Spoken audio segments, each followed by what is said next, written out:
తల్లి బిడ్డ విజయమ్మ గారు షర్మిలమ్మ గారు దాదాపు ఏ కాన్స్టిట్యున్సీలో అయితే ఈయన టచ్ చేయలేదు దాదాపు నేను అనుకుంటున్నా 60-70 జగన్మోహన్ రెడ్డి గారు టచ్ చేస్తే హెలికాప్టర్ మీద మిగతా 100 పైన షర్మిలమ్మ గారును విజయమ్మ గారు ఏదైతుందో ప్రచారం చేయడం జరిగింది 2019లో. ఆ గెలుపులో ఏ రోజు చెప్పలే నా వల్ల వైఎస్ఆర్ పార్టీ గెలిచిందని. కానీ నేను ఎప్పుడు పార్టీ కష్టాల్లో ఉన్నా కూడా ఆ పార్టీకి అండా ఉన్నానని చెప్పింది. అటువంటిది ఈరోజు ఆమె పుట్టింది నేను అనుకుంటున్నా 1973లో 91లో ఆమెకు ఓటుకు వచ్చింది. 91 నుంచి దాదాపు ఉప ఎన్నికలు జనరల్ ఎన్నికలు పార్లమెంటు మధ్యంతర ఎన్నికలు కలిపి 11 ఎన్నికలు వచ్చినాయి. ఆమె ఓటు పులివెందులనే ఉండే. ఆమె 11 ఎన్నికల్లో అక్కడ ఓటేసింది. ఆమె పేరు వైఎస్ షర్మిల. ఈ సమాజంలో భారతదేశంలో ఎక్కడైనా కానీ నేను అనుకుంటున్న irrespective of caste more than 50% post graduation డిగ్రీయా తండ్రి పేరే పెట్టుకుంటారు, డాక్టర్ ఆఫ్ అని పెట్టుకుంటారు. పెళ్ళైన తర్వాత కొందరు మార్చుకుంటారు, కొందరు మార్చుకోరు. వాళ్ళ పిల్లలు మాత్రము తండ్రి సర్నేమ్ వస్తుంది. అటువంటిది షర్మిలమ్మ గారి పేరు ఈ రోజు పెట్టుకోలే వైఎస్ షర్మిల అని. ఇప్పటి వరకు వైఎస్ షర్మిల ఉంది. ఖచ్చితంగా ఆమెకు హక్కు అర్హత ఉంది. నేను ఈ బూతుల రోజు అడుగుతున్నా, కృష్ణయ్య ఎక్కడైనా రాజ్యసభ ఇచ్చావు? ఏ ఊరు అయినది? నిరంజన్ రెడ్డి ఏ ఊరు? హైదరాబాద్ కృష్ణయ్య. నిరంజన్ రెడ్డి ఎక్కడ? నిర్మల్. అలాగే పరిమల్ అంబానీ గారు చెప్తే పరిమల్కి ఏదైతుందో రాజ్యసభ ఇచ్చాం. రాజ్యసభ ఇస్తే ఇప్పటి వరకు ₹1 ఒక పరిశ్రమ తెచ్చాడా? 11 ఉంటే 3 రాజ్యసభలు ఇచ్చావు. అటువంటిది నువ్వు ఓట్లు లేనోళ్ళు పరాయోళ్ళు అని అంటావా? అరే చంద్రబాబుకు ఓటు లేదంటది రోజా గారు. ఓటు లేకపోతే పోటీ చేయరమ్మా. పవన్కు ఓటు లేదంటది, నారా లోకేష్కు ఓటు లేదంటది. ఈ విధంగా ఏదైతుందో ఒక మంత్రి నుండి స్థాయి మర్చి ఓటు హక్కు ఆ రాష్ట్రంలో లేకపోతే ఎమ్మెల్యే కానీ ఎమ్మెల్సీ కావడానికి వీలు లేదు. లోకసభ దేశంలో ఎక్కడైనా కావచ్చు, రాజ్యసభ ఎక్కడైనా కావచ్చు. గతంలో రాజ్యసభ ఆ రాష్ట్రంలో ఉండాలి ఓటర్ లిస్ట్ పేరు, ఇప్పుడు అది తీసేశారు. అది మరిచి మాట్లాడుతున్నది. అటువంటిది చంద్రబాబు గారు ఏదైతుందో వారి నారవారిపల్లె అక్కడ ఆయన కోటు ఉంది, అక్కడ ఇల్లుంది. ఈరోజు షర్మిలమ్మకి ఏదైతుందో ఇడుపులపాయలో ఇల్లుంది, భూమి ఉంది, బెంగళూరులో ఉంది, హైదరాబాద్లో ఉంది ఆమెకి ఇల్లు. ఖచ్చితంగా ఆమెకి ఏదైతుందో ఈరోజు నిర్ణయం తీసుకున్నది రాజన్న రాజ్యం రావాలని. రాజశేఖర రెడ్డి కలలు కన్నాడు రాహుల్ గాంధీ ప్రధాని కావాలని.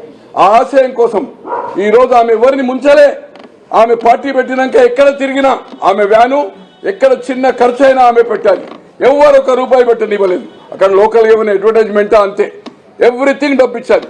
కానీ జగన్మోహన్ రెడ్డి గారు ₹1,00,00,000 ఖర్చు పెట్టించి 3 ఏళ్లు 10 నుంచి 13 వరకు 2013 జూలై 27 నాడు సమైక్య నినాదం చేశారు. నాడు కేబినెట్ డిసిషన్ తీసుకున్నది.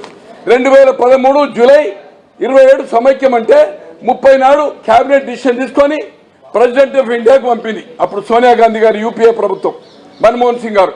తర్వాత బిల్లు ఎప్పుడు పెట్టారు? ఫిబ్రవరి మార్చ్ ఆఫ్ 2014. అటువంటిది మా అందరినీ గాలికి వదిలేసి ఎవరికి చెప్పకుండా ఇండివిజువల్ గా నిర్ణయం తీసుకొని ఒక ప్రెస్ కాన్ఫరెన్స్ పెట్టిండు. సమైక్యమైన జూలై 27. ఈ రోజు ఆయన నమ్ముకుంటే నట్టేట మునిగేవారు. సురేఖ మంత్రి పదవికి ఎమ్మెల్యే పదవికి రాజీనామా ఇచ్చి ఎమ్మెల్యే ఓడిపోయారు. మళ్ళీ ఆమె టీఆర్ఎస్ లో ఎమ్మెల్యే గెలిచారు.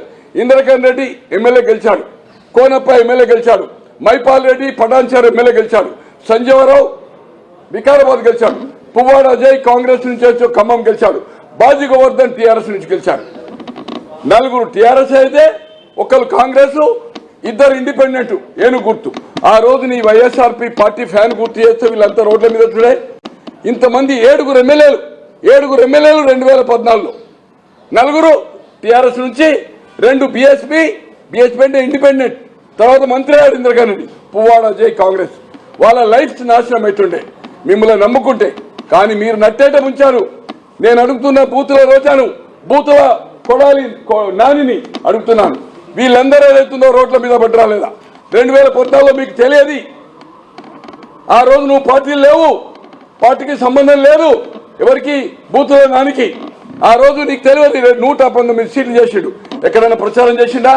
దినేష్ రెడ్డి గారు ఆంధ్రప్రదేశ్ కు డీజీపీ, మల్కాజ్గిరి ఎంపీ పెట్టాడు. ఆయన హెలికాప్టర్ అరేంజ్ చేస్తాడు, రాలా.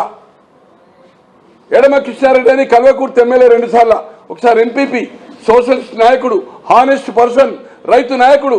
ఓ ఎకరం అమ్మి నేను హెలికాప్టర్ పెడతా అంటే రాలే. ఒక ఖమ్మం డబ్బుల కోసం, పొంగులేటి డబ్బుల కోసం. అప్పటి వరకు ఆయన కాంట్రాక్టరీ. ఆయనకు ప్రచారం చేసి నువ్వు వాళ్ళందరూ మమ్మల్ని అందరినీ రోడ్ల మీద వేసి నేను 70 లక్షల నుంచి ₹1 కోటి ఖర్చు పెట్టుకున్నా. 70 lakhs to 1 crore ఈ రోజు పై లెక్కిస్తా. సుబ్బారెడ్డి గారికి తెలుసు, బాలినేనికి తెలుసు. కావాలంటే లెక్కలు ఇప్పుడు చూస్తున్నాం. మాలాంటి వాళ్ళం రోడ్ల మీద 2013 ఎప్పుడైతే జూలై 27 సమైక్యం నినాదం చేసిండో నేను రాజకీయాల నుంచి తప్పుకున్నా. ఓటర్ లిస్టులో కూడా పేరు తీసేసుకున్నా. మీలాంటి వాళ్ళు మీకేమి తెలియక, చరిత్ర తెలియక బూతులు తిట్టడము, భజన చేయడం. నేను అడుగుతున్నా, రోజా నీకు టికెట్ దొరకది. టికెట్ దొరికినా డిపాజిట్ పోవడం ఖాయము. కొడాలి నాని నేను చెప్పలేను, ఓడిపోతాను.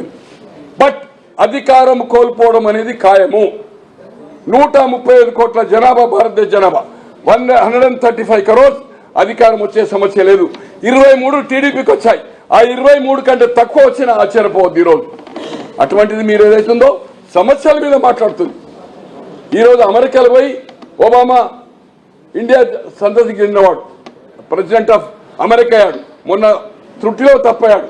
ఇండియన్ బార్ అంటే బార్న్ అక్కడ ఇండియన్ వాడు అమెరికన్ ప్రెసిడెంట్ అవుతుంది. ఎక్కడ? కర్ణాటక. జయలలిత ముఖ్యమంత్రి అయింది. తెలుగు మూలాలున్న కరుణానిధి ముఖ్యమంత్రి అయిన. తో ఎవరికైనా ఈ రాజకీయాల్లో హక్కు ఉంది.